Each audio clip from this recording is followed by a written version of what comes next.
Guys. I just want to weigh in on this Peter Dinklage situation with Snow White. So basically, as you know, he got a bunch of he got seven little people fired from potentially seven potentially little people fired from the Snow White set because he felt that the dwarfs were insulting to little people. All right, if you guys didn't know, Snow White, the new movie that's supposed to come out that they're working on, changed up Snow White's character to a Latina character, which is a good thing because Latina characters, Latino people deserve more representation in the media. In fact, they've been the largest minority population in the U.S. for 2 decades. That's 2 decades, guys. 20 years. 20 years. And they get virtually no representation. In fact, they just keep on casting black people. They avoid all the Latinos who have been the largest population in America for a good 2 decades, but they keep on casting black people. Figure that out. How is that not racist? But let me get back to this. He wasn't disparaging that casting. He was saying, why is it that Hollywood is still being, for lack of a better word, racist? It's not racist, but prejudicial towards little people, right? I've always said that Hollywood should be fair towards everybody. I don't care who they are. They should be fair towards everybody. And Hollywood is still ridiculously racist. They were ridiculously racist towards, like I said, Latinos, Asian Americans, Indian Americans, Native Americans for the last 25 years. What happened over the last 25 years was instead of giving a slice to everybody, they gave a huge slice to the whites and Jews, and they gave a huge slice to the blacks. And then they just ignored everybody. Everybody was a joke outside of whites, blacks, and Jews in Hollywood, so F them. But let me just get back to this, how Peter Dinklage, his situation is essentially the same situation as blacks dudes were arguing last 30 years ago. This is the same situation, not any different, okay? So 30 years ago, these black dudes couldn't get a fugly white chick if they tried. And if you guys don't know anything about that, ask your pops or whatever.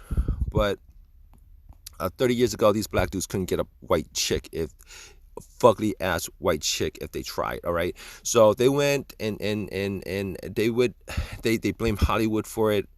They said they want to be rebranded. They didn't want to be Gary Coleman from Different Strokes, or Jimmy J.J. Walker, or Emmanuel Lewis, or Benson, etc., etc. Just count all the characters, right?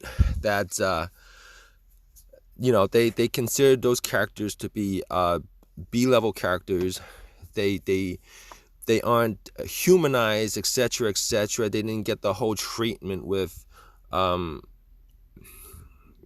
respect and stuff like that. So Peter Dinklage essentially is saying the same thing. Okay, he doesn't want to be a typecast. He doesn't want to be scripted in a certain typecast, or scripted in a certain way where the characters are just one-dimensional.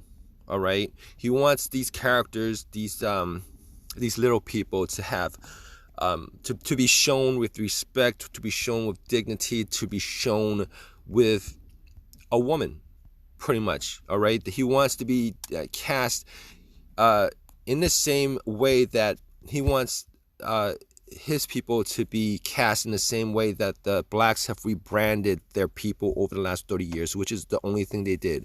The black people, if you haven't known black Americans, all they did over the last 30 years, the IQs didn't go up.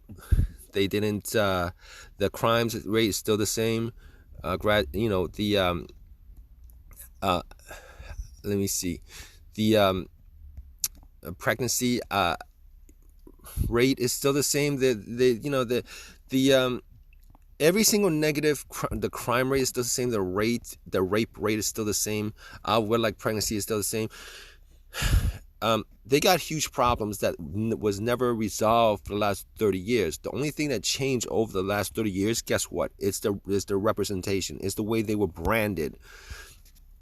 Right? They essentially got the Coca-Cola treatment over the last 30 years. They got the best media. It's essentially a cultural and social affirmative action program that the media gave to them over the last 30 years. And I believe that Peter Dinklage just wants the same thing. Just rebrand us the same way that you rebrand black people over the last 30 years. Make us equal to you.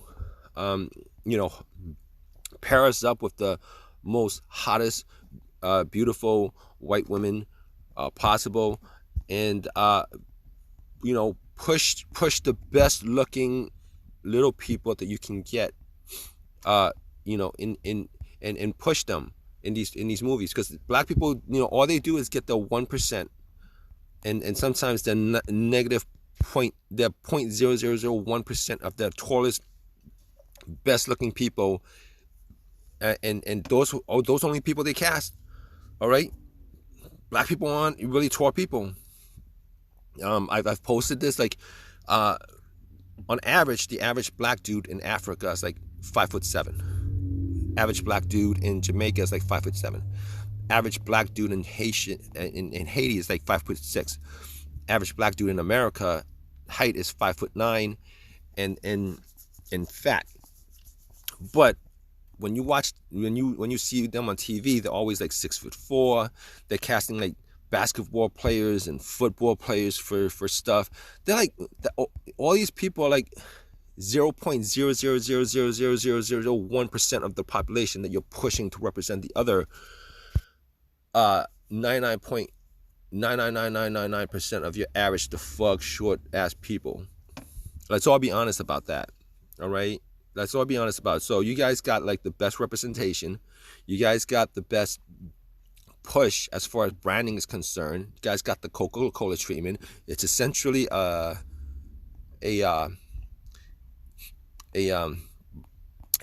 affirmative action, a cultural and social affirmative action that blacks got for the 30 years. And that program, if it's given to blacks, that program should be given to everybody.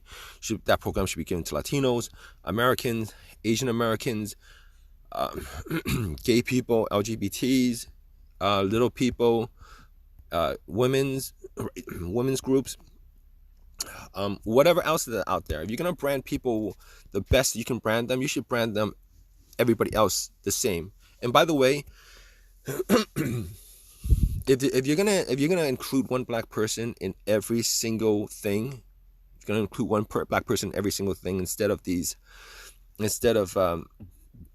if you're gonna include one black person in every single production, you need to include at least one Asian, one Latino Americans, one Asian American, one Latino American, one Indian American, one Mexican American, in everything. It's just fair for everybody. So that's just my point. Whatever you guys think about it, it's just a fact. All right. I think they should actually just get the best looking dwarfs that they could get. Like, Peter Dinklage is a pretty good looking guy. They should just get like 7 really, really good looking dwarfs, and like create a storyline where Snow White, gets it from them. You know what I mean? Hey, those little people need love too, right? So I mean, why constantly stereotype them as these one-dimensional characters? There's no need to do that. Maybe build up a love story between Snow White and Peter Dinklage's character as one of the dwarfs. You're gonna be fair about it. Might as well do that, right? I'm sure that would satisfy Peter Dinklage. I'm sure that would satisfy a lot of things. And Peter Dinklage, I support the guy. He's absolutely right about his assertions. He should definitely speak out more about these situations. Definitely.